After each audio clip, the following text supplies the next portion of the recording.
Graça e paz, irmãos. Inicialmente queremos agradecer ao pastor Eudes pelo convite e dizer que é um prazer estar aqui com os irmãos, um prazer no Senhor. Irmãos, podem ficar sentados. O texto, o versículo base para a semana, o mês, melhor dizendo, das mães, é Josué 24:15, que diz: porém, se vos parecer mal aos vossos olhos servir ao Senhor, escolhei hoje a quem servais, se os deuses a quem serviram os vossos pais, que estavam da além do rio, ou os deuses dos amorreus, cuja terra habitais. Porém, eu e a minha casa serviremos ao Senhor. Amém, irmãos? Então, a quem servais? Eu e a minha casa serviremos ao Senhor. Uma opção de escolha, graças a Deus que toda a igreja, nós aqui servimos a esse Deus a quem escolhemos através do Senhor Jesus Cristo, que nos escolheu, melhor dizendo, tá? E com o Espírito Santo nos convenceu e estamos aqui a servir ao Senhor. O tema é Lares Fortes, Igreja Forte.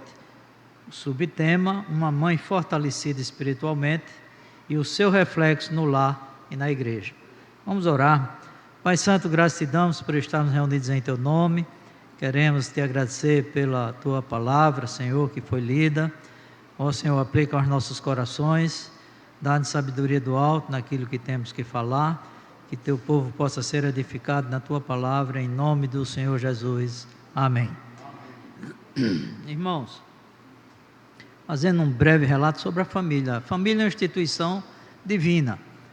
Foi Deus quem instituiu o casamento.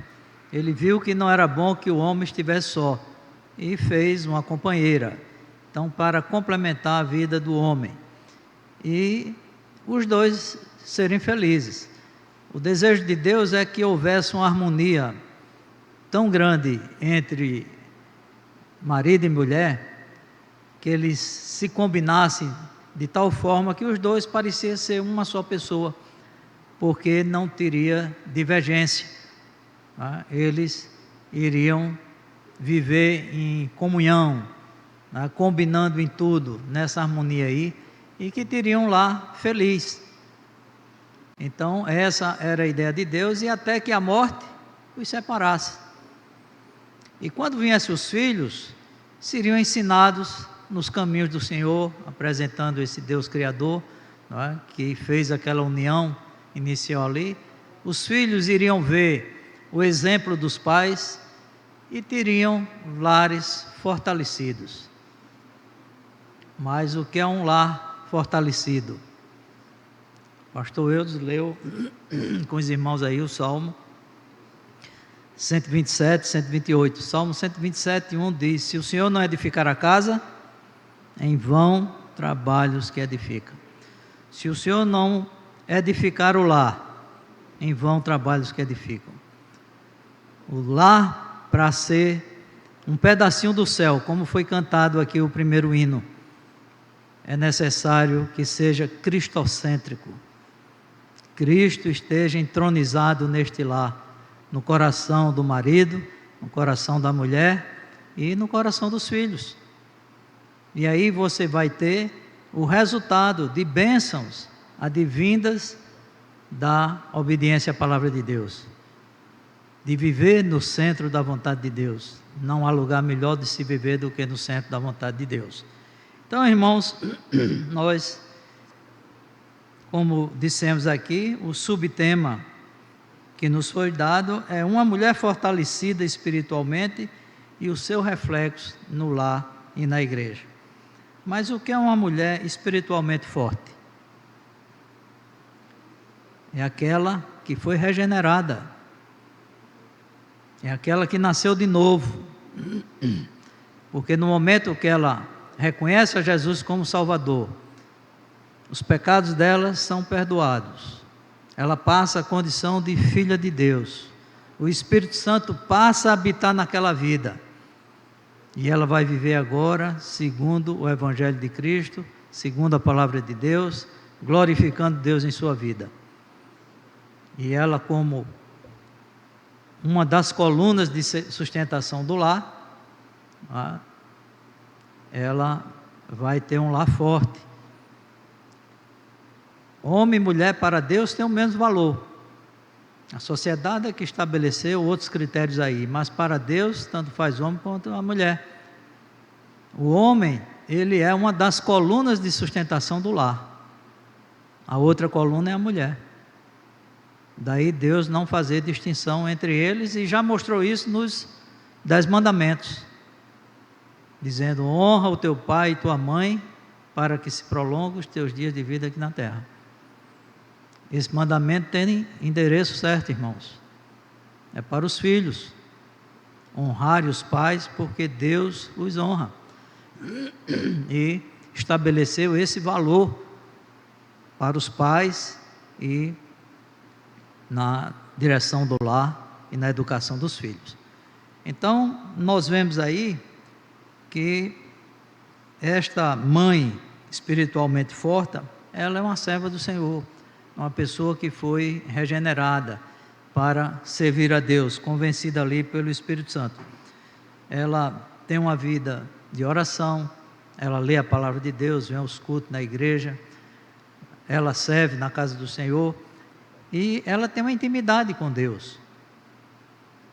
E aí, ela não vai guardar isso para si. Pela ordenança de Deus, ela vai ensinar o filho do caminho em que deve andar, para quando for velha, não se afastará dele. E aí virá o efeito desse ensino, tá? Na igreja, na sociedade, no lar, na sociedade, na igreja. A família, todos sabem que é a célula, como se diz, célula máter da sociedade. Se a família vai bem, a sociedade vai bem. Se a família vai mal, a sociedade vai mal. Por que vivemos esse descalabro no mundo? Porque o alvo do nosso inimigo, de Satanás, é atingir a família. Justamente por isso, porque se ele destrói a família, ele vai destruir a sociedade. E os pais estão ali para fortalecer, ensinar os filhos para ter esse ensinamento, que o efeito vai ser, como eu disse, que é o tema, aqui o subtema, não é? Igrejas fortes. Por quê? Porque o lar está fortalecido na palavra do Senhor. Mas, irmãos e irmãs, vamos analisar rapidamente a vida de 3 mães que se enquadram nesse perfil aqui, que é o tema de vocês, que são mulheres, mães espiritualmente fortes, tá? Fortalecidas espiritualmente, que são elas: Ana, a mãe de Samuel; Joquebede, a mãe de Moisés; e Eunice, a mãe de Timóteo. Então, todos sabem a história de Ana aqui. Ana era casada com Elcana, era uma das esposas, né? Naquela época era permitida poligamia.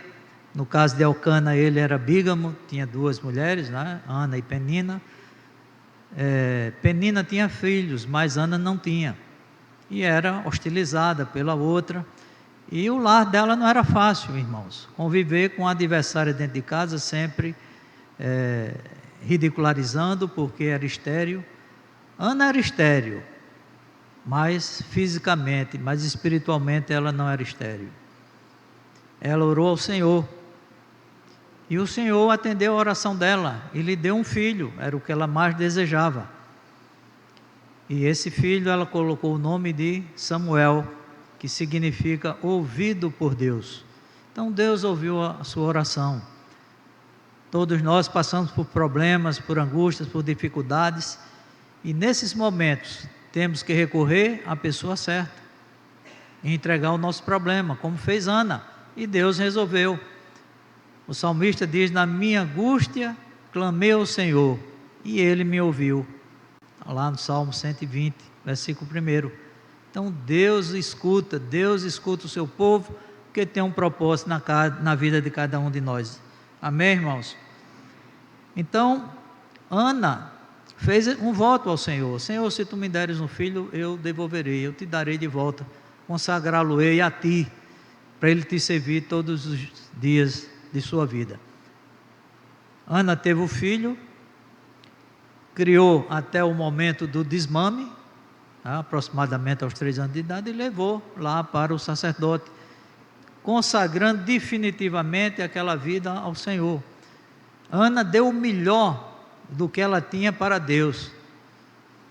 Ela cumpriu o seu voto e Deus a honrou. Deu mais 5 filhos para Ana, 3 homens e 2 mulheres. Ana priorizou aquilo ali e honrou aquela promessa que ela fez ao Senhor, e o Senhor a honrou também pela sua devoção, pelo seu amor, pela sua dedicação. E Ana, agradecida, ela louvou ali a Deus por aquele presente assim que ele entregou. Logo, todos conhecem o cântico de Ana, um cântico maravilhoso que ela derrama o coração dela ali de gratidão ao Senhor. Ali mostra o conhecimento que Ana tinha de Deus, conhecendo o que Deus fez pelo seu povo, conhecendo o caráter de Deus, as maravilhas que ele realizou ali. Esse canto de Ana influenciou até o cântico de Maria, que fazendo uma análise dos dois aí se verá a semelhança. Então Ana confiou em Deus porque sabia que Deus tinha o melhor para o seu filho. Irmãos, nós podemos confiar em Deus e entregar nossos filhos a Deus, consagrar, porque Ele tem o melhor para os nossos filhos, Ele tem um propósito para a vida de cada um de nós. Então vemos o reflexo desse ato de Ana, pois Samuel foi poderosamente usado por Deus e foi uma bênção para a nação israelita. Samuel foi profeta e foi juiz, governou Israel, conduziu o povo pelo caminho do Senhor, desde a morte de Eli até a transição para a monarquia. O povo não quis mais ser guiado pelo profeta, por juízes. O povo escolheu a monarquia. Então coube a Samuel fazer essa transição do regime teocrático, Deus governando ali, orientando o seu povo, para atender agora o desejo do povo que queria uma monarquia. E Samuel foi esta pessoa, o último juiz ali de Israel, e que o primeiro rei foi Saul, onde ele entregou a monarquia. Mas, irmãos, os pais devem apresentar os seus filhos ao Senhor logo após o nascimento. O pai é crente, a mãe é crente, é um lar evangélico, então nasceu a criança, apresentar a Deus, agradecendo, e consagrá-lo a Deus. Por quê? Porque os filhos pertencem ao Senhor. É o que foi lido no Salmo aqui, 127, o versículo 3 diz: eis que os filhos são herança do Senhor, e o fruto do ventre o seu galardão. O pastor Catão, pastor Eudo se lembra, quando apresentava as crianças ao Senhor ali, ele dava as instruções ali, rápidas, de um modo geral assim, panorâmica. Qual a obrigação dos pais de criar os filhos? E dizia para eles, fazia essa recomendação, que eu vai se lembrar aqui: são seus para criar, mas de Deus para possuir. Então mostrando que os pais, nós não somos donos de nossos filhos. Deus nos confiou para criar, para admoestá-lo no caminho do Senhor, para instruí-lo, mas é de Deus os filhos. Então nós temos essa obrigação de conduzir o pastor. Então o pastor Catão, ele dizia as obrigações, mas concluía dizendo que a criança era deles para criar, mas de Deus para possuir. Então nossos filhos não são nossos, eles pertencem a Deus, que nos deu para criar e ensinar no caminho do Senhor. Daí a Bíblia diz: ensina a criança no caminho que ele deve andar, e ainda quando for velho, não se afastará dele. Mas, irmãos, muitos pais, ele tenta guardar os seus filhos e querem projetar os seus sonhos na vida dos filhos. Aí começa a interferir na profissão. Às vezes o pai ou a mãe queria ser médica, Mas o filho quer fazer psicologia, mas ela fica impondo ali, né, desviando aquilo que é a tendência natural dele. Ou então, na área de engenharia, alguma coisa que vai de encontro à natureza dele. Eu sei que os pais querem o melhor, mas às vezes, se ele for atender o desejo dos pais, ele vai ser um mau profissional, porque não era aquilo que ele queria. Eu conheço uma pessoa que o pai queria que ele fizesse medicina de todo jeito, e ele não tinha vocação, tinha medo de sangue, de ver sangue, quase que desmaiava, mas o pai queria que ele fizesse medicina. Ele fez, inteligente, passou. Quando terminou o curso de medicina, pegou o diploma, foi para o pai e disse: está aqui, o senhor queria que eu terminasse medicina? Terminei, está aqui, o diploma é seu. E fez concurso para a Caixa Econômica e foi seguir outra profissão. Então não podemos interferir no namoro, temos que orientar, mas às vezes quando se impõe, termina criando problema e desviando o filho para outros caminhos. Mas, irmãos, muitos pais se preocupam também em dar coisas materiais aos filhos e esquecem das necessidades espirituais, quando estas têm prioridade.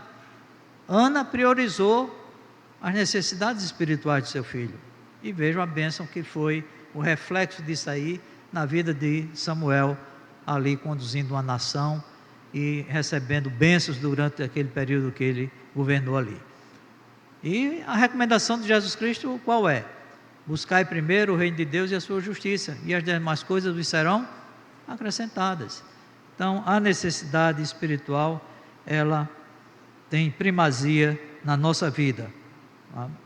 Então, por ser uma mulher espiritual, Ana teve grande influência na vida de Samuel e foi responsável por aquilo que ele se tornou.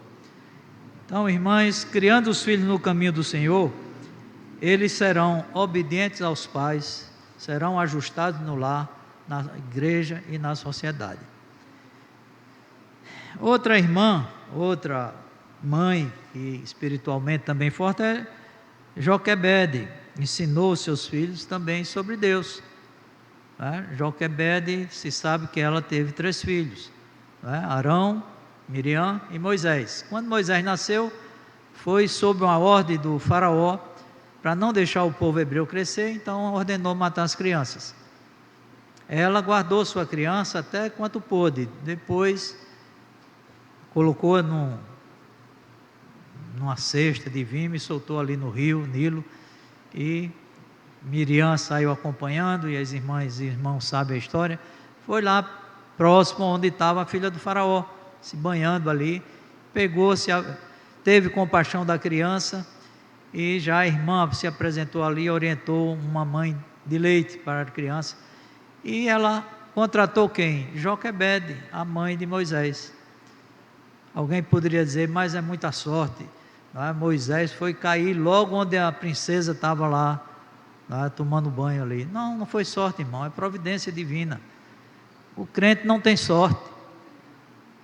Sorte, não vai dar tempo de falar aí, mas sorte e azar não existe, meus irmãos. Deus tem um propósito na vida dos seus filhos. E o que acontece na vida do seu filho é providência divina. A gente vê mais tanta coisa aí acontecendo, Deus é ruim para deixar isso acontecer no mundo. Não, é o pecado, a culpa disso é o pecado. Deus é amor, Deus é bondade, Deus é misericórdia. Mas não há maldição se não tiver uma causa. E a causa é o pecado. Então não é Deus. Mas Deus nos comprou, o sangue de Jesus Cristo, somos propriedade de Deus. E quem é o pai e a mãe que não cuida de seus filhos? Nós temos um dono. Então, quando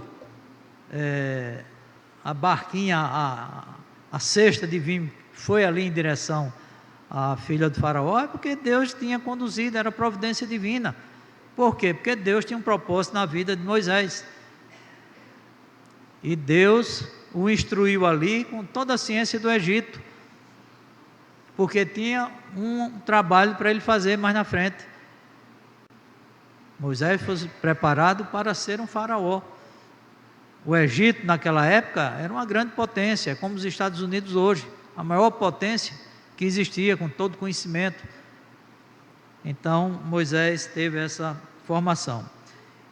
Mas, durante o tempo que Joquebede criou Moisés ali, até devolver a princesa ali, né, ela passou a sua fé para Moisés, ela ensinou as maravilhas, falou sobre o Deus de seus pais, a fé que ela tinha,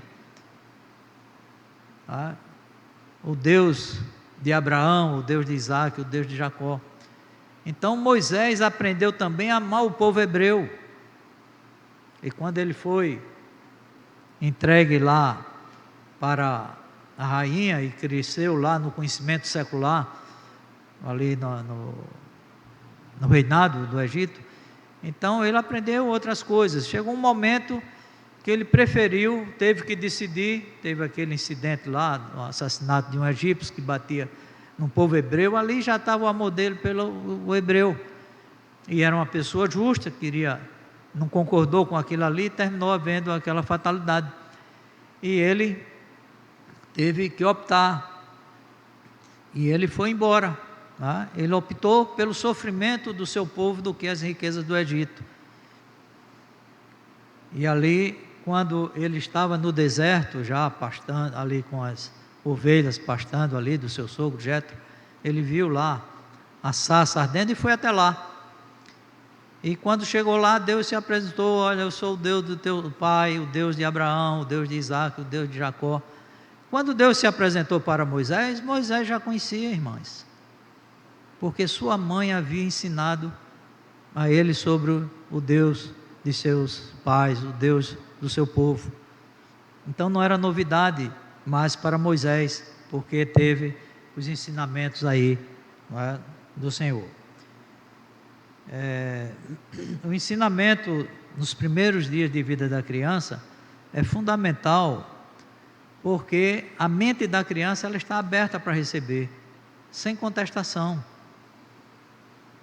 Se deixa passar essa fase já, um jovem, adolescentezinho, jovem, aí a mente, ele já começa a aprender outros valores, então começa a contestar. Então, por isso que ensinar a criança no caminho que deve andar. Então, Joquebede, ela passou todas essas informações para a criança, e as mães que têm maior convivência com a criança, desde o nascimento, na amamentação, colocar para dormir, tá? Em vez de cantar boi, boi da cara preta, tá? Vamos cantar um hino, que vai dar mais paz, mais tranquilidade para a criança ali. O boi da cara preta vai fazer medo da criança, deixá-la estressada, tá? E ali o hino vai cantar, vai dar paz, transmitir essa paz, e contar as historinhas da palavra de Deus, para que ele se fortaleça e conheça esse nosso Deus tão maravilhoso, que enviou Jesus Cristo para nos salvar. Amém, irmãos? Então, a gente vê o efeito da criação de Joquebede na vida de Moisés. Moisés se tornou amigo de Deus. Lá em Êxodo 33:11 diz: falava o Senhor a Moisés face a face, como qualquer um fala a seu amigo. Veja a intimidade que ele tinha com Deus, pelo crescimento espiritual que ele teve, né? E tendo os primeiros ensinos ali de sua mãe. Foi líder da nação israelita. Deus fez maravilhas lá no Egito através de Moisés, e levou, através de Moisés, o povo ali do Egito até na terra prometida. Então Moisés foi o legislador lá do povo de Israel. Deus estabeleceu mandamentos, leis, e usando Moisés para isso. Moisés foi o profeta mais importante até a vinda de Cristo. Então nós vemos a vida de Moisés. Moisés viveu 120 anos, 40 anos ele esteve ali no Egito, 40 anos no deserto, outra fase da vida dele, Deus preparando ele para essa obra de libertação do povo, e dos 80 aos 120, conduzindo o povo até a terra prometida, libertando da escravidão do Egito até a terra prometida. Moisés, ele pegou um povo disperso e transformou numa nação, estabelecendo toda uma legislação que regrava agora aquele povo, sua condição ética moral. É tanto que esses ensinamentos judaicos, muitos países hoje adotam, né, princípios de justiça e de retidão da lei judaica. Mas Joquebed também criou quem? Arão e Miriam. Também foram pessoas importantes na liderança religiosa, pelos ensinamentos lá iniciais de sua mãe, tá? Que tiveram toda essa influência. Arão foi sacerdote, tá? O sumo sacerdote, e ele fazia sacrifício de expiação do pecado, né? Ele às vezes representava Deus perante o povo e representava o povo diante de Deus, né, no oferecimento desse sacrifício aí. Miriam também, né, foi a primeira profetisa, e seus conhecimentos musicais aí e canto levou uma população, né, de mulheres ali a louvar o Senhor, né, através do seu ministério. Então Joquebed foi uma mãe espiritualmente forte, que criou os seus filhos, ensinando, não é, os caminhos do Senhor, apresentando Deus ali na sua vida, e a gente viu o efeito, né, desse ensinamento lá na nação israelita. Mas, irmãos, e Eunice? Eunice instruiu também o seu filho nos caminhos do Senhor. Eunice era casada, era judia, crente, a gente já está agora no Novo Testamento, né? 2 exemplos do Antigo. E ela criou, era casada com um grego e teve um filho, Timóteo, que criou nos caminhos do Senhor também. Tá? O conhecimento, quando Samuel começou a atuar, né, evangelizando, mostrando, e Paulo chegou lá em Listra, tá? A gente vê aqui em Atos 16, 1-3, que diz: chegou também Paulo, né, Derbe e Listra. Havia ali um discípulo chamado Timóteo, Paulo conheceu ali, filho de uma judia crente e de um pai grego, do qual dava bom testemunho. É Atos 16, 1-3. Os irmãos que estavam em Listra e Icônio. Paulo quis que fosse com ele, tomando circuncidor, por causa dos judeus que estavam naqueles lugares, porque todos sabiam que o pai era grego. Então, veja aí, que o pai de Timóteo, ele não seguia a lei judaica. A mãe era judia e era crente, já uma serva do Senhor. A gente vê que ela vivia, que o lar era dividido. Se o pai fosse judeu, tinha circuncidado o filho, mas não tinha compromisso com a lei judaica. Tá? Paulo circuncidou aqui, não era porque traria salvação, mas porque, como ia pregar lá numa área, tá, de judeus, para evitar problema, ele fez isso, mas não fez com Tito, tá? Porque contestou. Bom, mas aí mostrando o seguinte, que Eunice vivia num lar dividido, um lar onde o pai não era crente, tá? Possivelmente se converteu depois, mas ela passou os ensinamentos para Timóteo, tá? Ensinando, apresentando Jesus Cristo como Salvador, tá? O Deus Criador dos céus e da terra, o seu Filho que veio para salvar, e Timóteo se converteu. Então, mesmo o marido não sendo crente, irmãos, a mulher é uma coluna ali, um luzeiro, tá, do Evangelho naquele lar, e que deve anunciar as boas novas de salvação, deve ensinar os filhos o caminho da salvação. A mãe crente, ela não é para gerar somente filhos biológicos, tem que gerar filhos espirituais também, irmãos, ensinando nos caminhos do Senhor. Então, mesmo o marido dela não sendo crente, uma mãe crente faz toda a diferença, porque ela transfere a sua fé para o filho, ela incute no seu coração ali a palavra de Deus, a vida eterna. Que adianta Jesus Cristo ganhar o mundo inteiro e perder a vida eterna, né? Então, prepararem os filhos para servir ao Senhor. Quando Paulo chegou lá em Icônio e ele viu o bom testemunho de Timóteo e sondou ali, viu, né, testou talvez ali os conhecimentos Timóteo, e viu que ele tinha uma base boa, que foi ensinado pela mãe e pela avó. Tá? E Paulo já pegou Timóteo ali e levou para a sua segunda viagem missionária. Tá? Então, cabia a Paulo agora dar os ajustes finais, fazer o burilamento ali, né?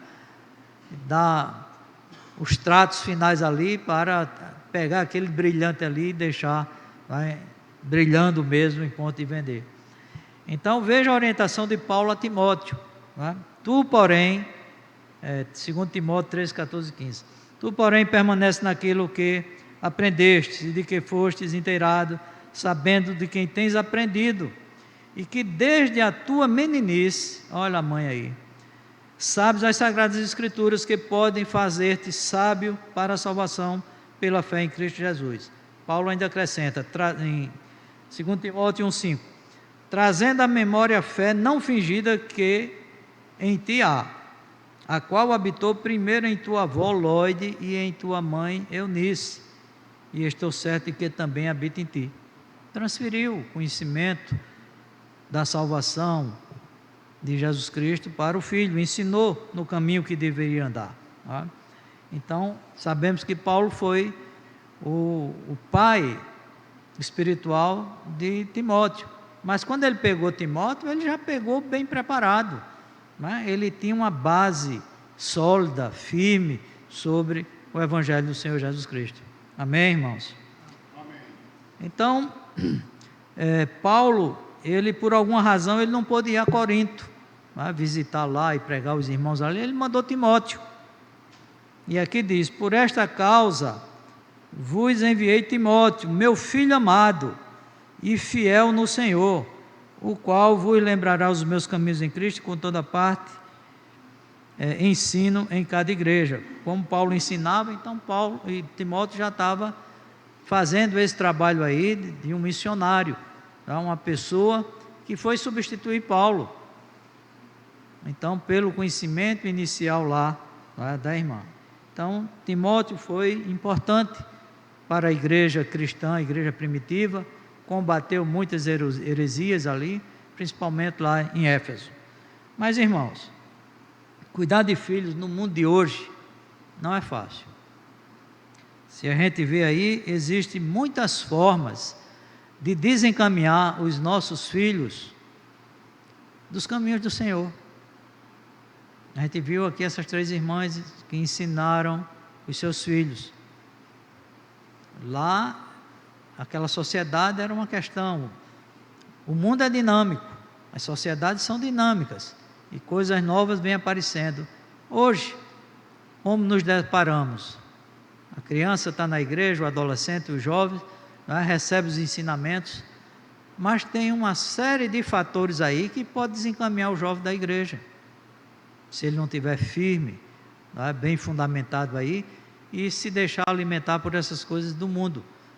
Você vê que hoje a gente se encontra o quê? Tem os programas de televisão, filmes aí, que apresentam mensagens que contrariam a Bíblia. E mostra aí infidelidade, homossexualismo, né? Se for para a TV a cabo, pior ainda, né? Tem que separar o que presta do que não presta, porque tem muita devassidão, né? Tem a internet, sala de bate-papo, você está aqui conversando com uma pessoa, ou no exterior, ou mesmo no Brasil, e se é uma jovem, pode ser facilmente enganada por essas pessoas aí, ou uma jovem casada também, uma mulher casada, dependendo, saber selecionar as coisas. Tá? Então, e isso, irmãs, não estão fora não, está dentro da casa da gente, basta ele ligar a televisão, basta entrar na internet, então a tentação está ali. Em que o filho está investindo o seu tempo, está gastando o tempo com o quê? Temos que separar o que é útil do que não é útil, o que está de acordo com a palavra de Deus e o que contraria a palavra de Deus. E se ele quer drogas, ele não precisa ir atrás não, a droga vem lá na escola, vem lá na universidade. Então, se a gente olhar há 40, 50 anos, nada disso existia. Os irmãos daquela época não tinham essa preocupação com a internet, tá? Com as salas de bate-papo aí. Eu me lembro lá, o pastor Catão, acho que na década de 70, mais ou menos, um pastor pregou lá numa conferência, até na escola dominical, quando a televisão começou a mostrar quem ela era, né, com seus programas de mentira, de infidelidade, né, e uma série de coisas que desconstruíam os valores éticos morais. E esse pastor disse lá: olha, ou a sociedade acaba com a televisão, ou a televisão irá acabar com a sociedade. E veja hoje, irmãos, os lares, o que a televisão fez, né, desconstruindo através de novelas aí, mostrando infidelidade, hoje o homossexualismo, uma série de absurdos, tá? E dentro da casa da gente, o que devemos fazer? Desligar, selecionar o que presta. Então, essa questão aí que antes não existia, tá? Então, os pais sabem, né, precisam saber o tipo de passatempo que seu filho está tendo. Você está ensinando a coisa, né, dentro do seu escasso tempo, mas ele está sendo bombardeado pela televisão, pela internet, na escola, pelos amigos, né, tentando desviar. Daí essa necessidade de estar vigilante. Né? Então a Bíblia contém ensinamentos na criação dos filhos, mandando orar, né, a criança desde o ventre materno, para que tenha uma formação saudável, nasça um filho sadio. Né? Dedicar os filhos a Deus, como a gente viu. Meu tempo aí, pastor Eudes. Hein? Então eu vou apressar aqui, que é até 9. Então, dedicar os filhos a Deus, disciplinar os filhos com amor. Deus disciplina quem ama, né? Deus é Pai e corrige, então devemos também corrigir, né? A Bíblia diz: o que retém a vara da disciplina do seu filho, está aborrecendo o seu filho, porque ele vai criar sem limites e vai fazer vergonha depois o pai e a mãe. Tá? Então, não retirar a disciplina da criança, porque é quem vai corrigi-la. Às vezes, hoje, a psicologia diz para não bater na criança. Já disse há algum tempo aí, hoje a gente já tem resultado disso aí, que não bater na criança para não criar traumas na criança. Isso foi feito, o resultado está aí, a juventude, tá? Sem limites, dando trabalho aos pais, porque nunca foi disciplinada, tá? Porque a mãe não batia para não criar trauma no filho. O filho poderia bater no rosto da mãe, do pai, e achavam bonito aquilo ali, ria a criancinha fazer isso. Então, o resultado foi uma juventude desajustada, sem limites. A criança ia no shopping, queria um brinquedo lá, os pais não podiam comprar, ela dava um show, gritava, esperneava, fazia tudo.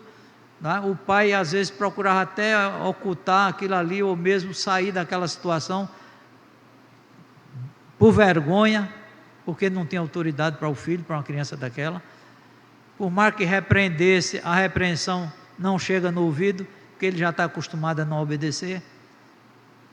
O que é que iria resolver essa criança aí?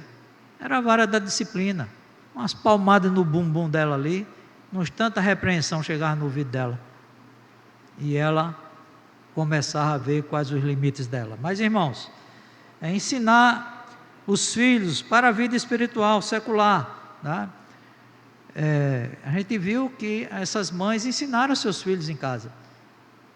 A responsabilidade não é da professora da escola dominical, não é a babá da televisão, são os pais. Na igreja vai ter o reforço, mas a gente tem que fazer isso para quê? Para que o lar seja forte, para que a igreja seja forte. A criança criada no caminho do Senhor não vai se afastar dele, e vai ter temor aos pais, e vai ter obediência, saber obedecer aos mais velhos, às autoridades aí. Não é só ensinar também, irmãos, com palavras, ensinar também com exemplo. Então você tem que dizer uma coisa para seu filho que você faz. Você quer que seu filho não minta, mas você mente. E seu filho sabe, ele vai obedecer? Você não vai ter filho falando a verdade. Ele vai seguir o exemplo do pai. O pai quer que o filho seja vegetariano, mas só come carne. Como é que o filho vai ser vegetariano? Então é o exemplo. O exemplo fala mais alto do que as palavras. E a gente tem moral, credibilidade de falar aquilo que a gente faz. Não podemos falar uma coisa, dizer uma coisa e fazer outra, porque não vamos ter a questão dos filhos aí. Então, minhas irmãs, existem dados estatísticos que 54% dos jovens que entram na universidade, eles se desviam do caminho do Senhor. Este é um dado recente e é altamente preocupante, porque na universidade ele vai receber ensinamentos para a sua formação profissional, e dependendo do curso, principalmente na área de humanas aí, tem uma cosmovisão diferente da Bíblia. A cosmovisão da Bíblia é o que é? A criação, é a queda, é a redenção e a consumação. Deus criou tudo. Criou o homem, a sua imagem e semelhança, o homem pecou, caiu e está morto em delitos e pecados e condenado à morte eterna. Então, criação, a queda, Deus mandou Jesus Cristo para redimir o homem, para dar-lhe vida. Vida com abundância e vida eterna na eternidade.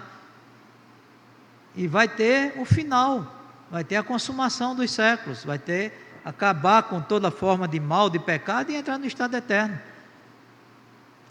A humanidade teve um início e também terá o fim, está escrito. Então essa é a visão cristã, a cosmovisão. Mas o que ele vê aí, se for o curso de ciências das religiões, ele vai ver lá, que a gente pensa vai ser bom tal, mas ali vai estudar a religião como ver a fenomenologia da religião, a influência da religião nas pessoas. E ali está tudo em pé de igualdade. O cristianismo não tem supremacia sobre o candomblé, não tem sobre o espiritismo, não tem sobre o budismo, islamismo, é tudo religião, e cada uma, dependendo de sua doutrina, tem um efeito nas pessoas que professam. Então eles estão estudando aí esse fenômeno, estão preocupados. E ali, já que eu citei o curso de ciências das religiões, é uma fábrica de ateus, irmãos. Porque se a pessoa não tiver fé, firmeza no cristianismo, ele é desconstruído, o pouco conhecimento do cristianismo que ele tem, e depositado esse novo conhecimento, essa nova filosofia de vida aí, esse ensinamento. A universidade tem muita coisa boa, e está aí o progresso do mundo aí, foram as universidades, que são frutos do cristianismo. Mas também tem muita ciência ruim, irmão. Do jeito que tem ciência boa que edifica, que promove o desenvolvimento, tem coisas que, como eu citei aí, essa cosmovisão que diverge da Bíblia,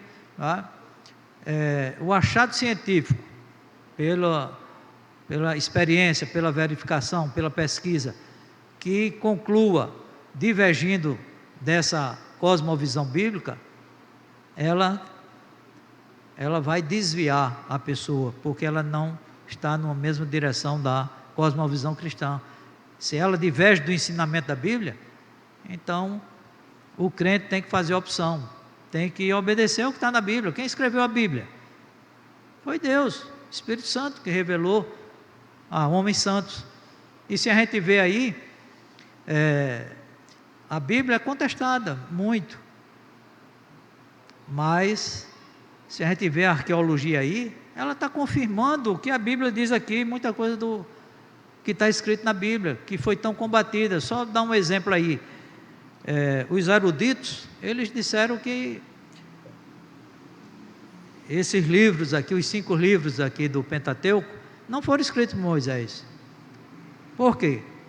Porque a escrita só veio ser criada 1000 anos depois de Moisés. 100 anos se passaram.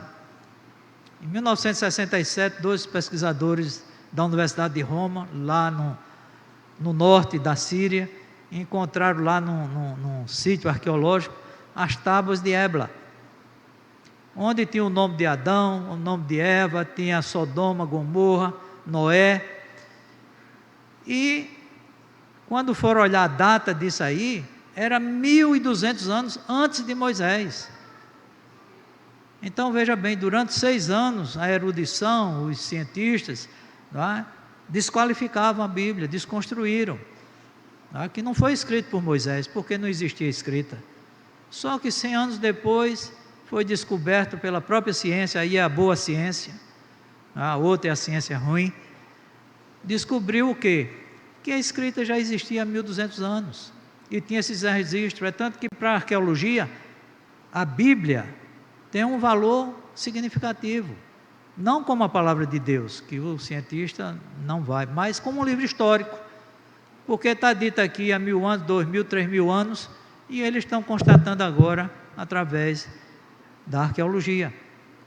Então a pouca ciência afasta o homem de Deus, a muita ciência aproxima o homem de Deus. Mas irmãos,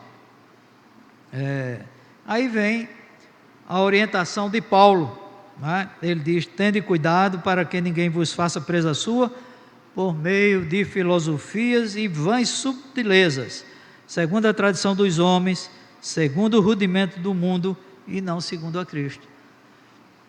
Então, quando Paulo exortou Timóteo a guardar o bom depósito, o evangelho ali, o conhecimento que ele tinha, né, e que aprendeu sobre a fé cristã, era porque ele iria se deparar com ensinamentos, principalmente dos gnósticos, que eram os donos do saber, tá? Se achavam superior, tá? Aos discípulos, aos apóstolos, a todos ali, tá? Eram como se fosse, como eu disse, os donos da verdade e do conhecimento. Então tudo de ego inflado, tá? Porque conhecia alguma coisa, mas era conhecimento secular, não era o conhecimento daqui, né, ensinado por Deus aí, e a verdade. Né? Então esses conhecimentos se apresentavam como verdadeiros, e Paulo alertou que ele tivesse cuidado, né, com isso aí, porque essa verdade que eles diziam se opunha ao cristianismo. Então se está se opondo ao cristianismo, não é verdadeiro. Por quê? Porque Jesus Cristo é a verdade. Paulo disse que todos os tesouros da ciência e da sabedoria estão escondidos em Jesus Cristo. Então ele já alertava isso aí para Paulo, que ele deveria ter cuidado, para Timóteo, perdão, alertava Timóteo, né, que ele deveria se desviar desses assuntos aí que não edificavam. E ele ainda diz: ó Timóteo, guarda o depósito que te foi confiado, tendo horror aos clamores vãos e profanos. Está em 1 Timóteo 6, 20 e 21. Tendo horror aos clamores vãos e profanos, e às oposições da falsamente chamada ciência, a qual professando alguns se desviaram da fé. Então, irmãos, é esse resultado que eu disse aí hoje. 54% dos jovens que entram na universidade, se eles se embarcam por esse outro caminho aí, eles se desviam da fé. Isso aí já alertado pelo apóstolo Paulo. Então, esses 2 versículos, irmãos, nos orienta, nos adverte, nos exorta, né, para o chamado intelectualismo, as pesquisas aí que chegam a conclusões que são conflitantes aqui com a Bíblia. Né? Não que a Bíblia seja um livro científico, não é, mas aqui está o caminho da verdade e que levará o homem a Deus. Então, como eu disse, a boa ciência aproxima o homem de Deus, a má ciência afasta o homem de Deus. Então, ter cuidado no intelectualismo, no racionalismo, no modernismo, pós-modernismo, no liberalismo, né? E qualquer tipo de ismo aí, né, que discorde do Evangelho de Cristo. Porque, como eu disse, Em Jesus Cristo estão escondidos todos os tesouros da ciência e da sabedoria. Amém, irmãos? Irmãos, então vimos 3 ações de mulheres crentes que fortalecidas e que tiveram ações em relação aos seus filhos. Então, uma mãe crente entrega os seus filhos ao Senhor. Uma mãe crente ensina os seus filhos sobre o Senhor. Uma mãe crente capacita os seus filhos com a palavra de Deus. Então, uma mãe espiritualmente forte é capaz de fazer toda a diferença, irmãos, na condução dos seus filhos para a salvação eterna. Então, que Deus possa abençoá-las, dando sabedoria de como criar os seus filhos no temor do Senhor. Que Deus abençoe.